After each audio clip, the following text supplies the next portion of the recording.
കണ്ട ഇപ്പൊ സമ്മതിച്ചു കണ്ടോ? പറഞ്ഞ സമ്മതിക്കോടാ. പെണ്ണുങ്ങള് പൂ പോലെയാ. ഫസ്റ്റ് ടൈം ആണല്ലേ? അതെ, ഫ്രഷ് അല്ലേ?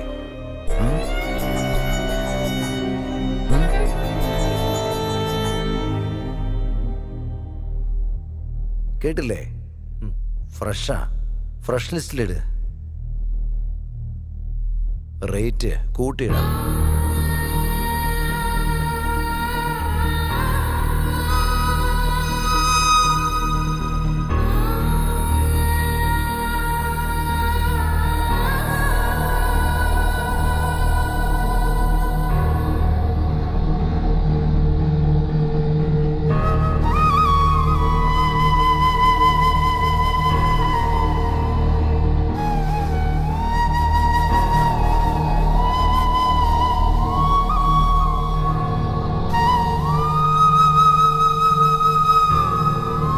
ഷർട്ടേക്ക്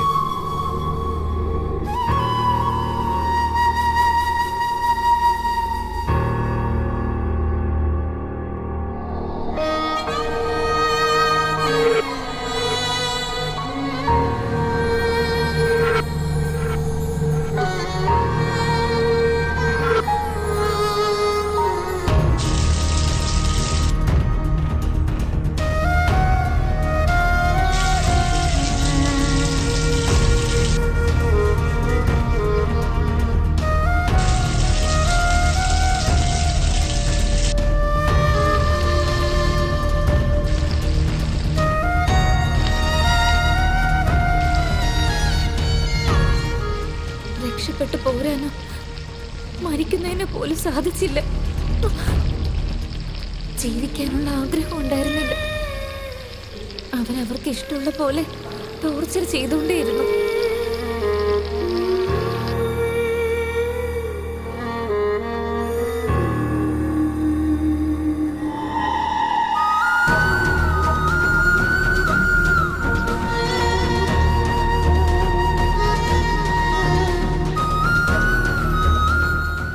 ഡ്രഗ്സ് തന്നതും അടിക്കുന്നതും എല്ലാം നരകത്തെ കാണിച്ചു തന്നു. ജീവിതം എങ്ങനെയാകുമെന്ന് ചിന്തിച്ചിരുന്ന സമയത്ത് എൻ്റെ അടുത്തൊരു കസ്റ്റമർ വന്നത്.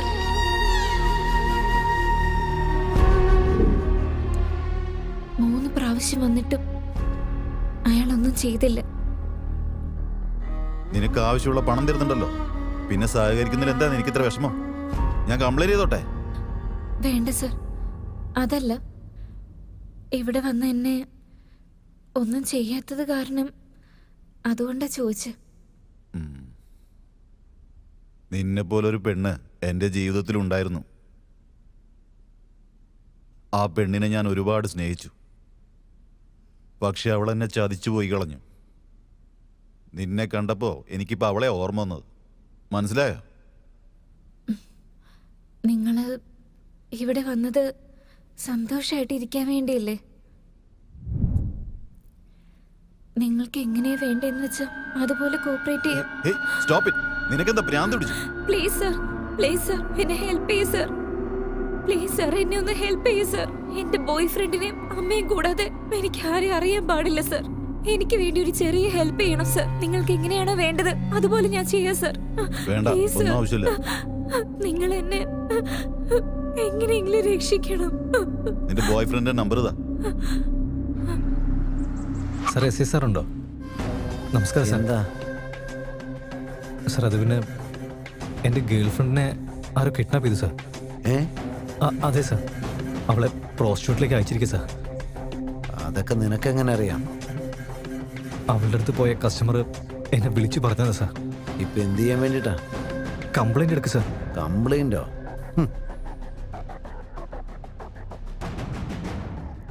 ചേട്ടാ, ഒരു തവണയെങ്കിലും ഒന്ന് സംസാരിച്ചേ. എന്നാ വാങ്ങിക്കോ. ഇതെങ്ങനെയും ഒന്ന് തീർക്കാൻ നോക്കൂ സാർ. അതിനൊക്കെ കുറച്ച് ചെലവാകും മോനെ. ഹലോ. എന്താണ് അവൻ തലയ്ക്ക് സുഖമില്ലാത്ത പോലെ സംസാരിക്കുന്നേ? നിനക്ക് ആ പെണ്ണിനെ വേണമെങ്കിൽ 50 ലക്ഷം രൂപ തരണം. ഇല്ലെങ്കിൽ എഴുന്നേറ്റ് പോകാൻ നോക്ക്. എടാ, നീ എന്താ വിരട്ടുവാണോ? പറഞ്ഞത് കേട്ടില്ലെങ്കിൽ എന്താ? എറണാകുളത്തല്ല നിന്റെ പാരൻസ് ഒക്കെ താമസിക്കുന്നത്. സെന്റ് മേരീസിലല്ലേ നിന്റെ അനിയത്തി പഠിക്കുന്നത്? നിന്റെ ഫാമിലിയിൽ ഇനി ആരും മിച്ചമുണ്ടാവില്ല. എല്ലാവരും ഞാൻ പരലോകത്തേക്ക് അയക്കും. നിന്റെ കേപ്പബിലിറ്റി അറിഞ്ഞതിന് ശേഷമാണ് നിന്റെ ഗേൾ ഫ്രണ്ടിനെ ഞങ്ങൾ കിഡ്നാപ്പ് ചെയ്തത്. ഇനി നീ അവിടുന്ന് പോവല്ലേ?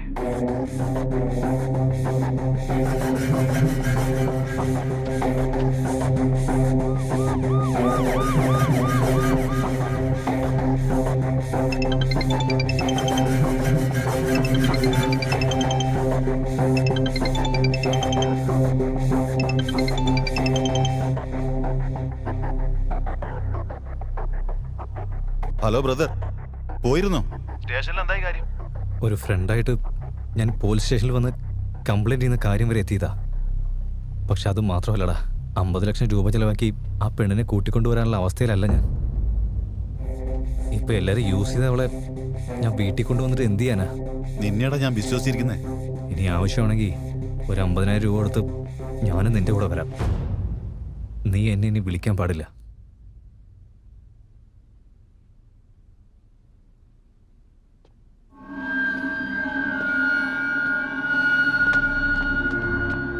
ഷർട്ടേക്ക്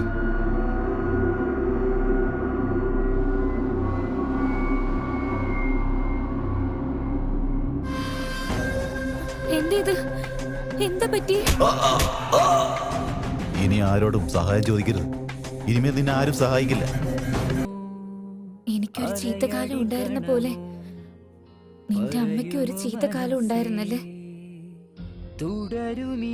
നിന്റെ അമ്മയെ പറ്റിച്ചത് ഏതോ ഒരുത്തനല്ലേ? അവനെ പോലെ നീയും അവരുതെന്ന് കരുതിയിട്ടാ നിനക്ക് ശക്തി എന്ന് പേര് വെച്ചത്. സത്യത്തിൽ നിന്റെ അമ്മ സുഖത്തിന് വേണ്ടിയാണ് ആ ജോലി ചെയ്തിരുന്നെങ്കിൽ നിന്നെ വലിച്ചെറിയാൻ അവർക്ക് ഒരു നിമിഷം മതിയായിരുന്നു. അലിഞ്ഞിടും ഭൂമി മോക്ഷമേകുമോ?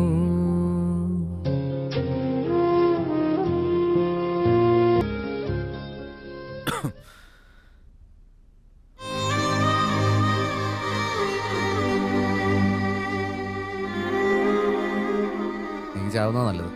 നിന്നെ പോലുള്ള ആളുകൾക്ക് ജീവിക്കാനുള്ള അർഹതയില്ല. ഇത്രയും കഷ്ടമൊക്കെ സഹിച്ച് ജീവിച്ചിട്ട് ഒന്നും നേടാൻ പോകുന്നില്ല. ആ പിന്നെ നീയല്ലേ ഇപ്പോൾ പറഞ്ഞത് എൻ്റെ അമ്മ ഒരുപാട് കഷ്ടപ്പെട്ട് എന്നെ വളർത്തിയെന്ന്. ആ കഷ്ടത്തിന് വാല്യൂ കൊടുക്കാനായി എൻ്റെ അമ്മയ്ക്ക് വേണ്ടി ഒന്നും എനിക്ക് ചെയ്യാൻ പറ്റിയില്ല. പക്ഷേ ആ സ്ഥാനത്ത് ഞാൻ നിനക്ക് സഹായം ചെയ്യും. നിന്റെ അവസ്ഥയ്ക്ക് കാരണക്കാരനായവൻ ആരാണോ അവനെ നമുക്ക് തീർത്ത് കളയാം. ഇല്ല, അത് നമ്മളെ കൊണ്ട് പറ്റില്ല.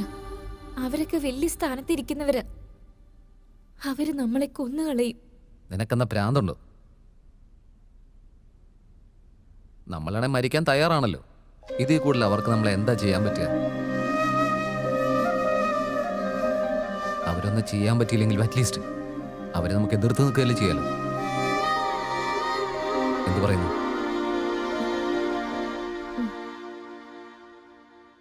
നിന്നോട് താങ്ക്സ് പറഞ്ഞാൽ മതിയാവില്ല. ഈ സഹായം ഞാൻ ഒരിക്കലും മറക്കില്ല. ഒരത്യാവശ്യ സമയത്താണ് നീ സ്ഥലം തന്നത്. ആണോ? അതുപോലെ ഇതേ കൈ കൊണ്ടൊരു 1 ലക്ഷം രൂപ കൂടി കിട്ടിയ. എന്ത് 1 ലക്ഷമോ? അന്ന് എന്റെ കയ്യിലുണ്ടായിരുന്നല്ലേ എടുത്തിട്ട് പോയതല്ലേ. പിന്നെ ഞാൻ എവിടെ നിന്ന് എടുത്തിട്ട് തരാനാ? ശരി, ഐ എം സോറി. ഈ പൈസയും തന്നില്ലെങ്കിലും കുഴപ്പമില്ല. ഓൾറെഡി ഒരുപാട് സഹായം ചെയ്തു കഴിഞ്ഞല്ലോ. നീ അയച്ച മെസ്സേജൊന്നും ഞാൻ ആരെയും കാണിക്കില്ല. നിന്റെ കൈ കീറി വിട്ടത് ഞാനന്ന് ആരോടും ഞാൻ പറയില്ല. പ്രോമിസ്. മതി, മനസ്സിലായി. ഞാനിപ്പോ എടുത്തിട്ട് വരാം.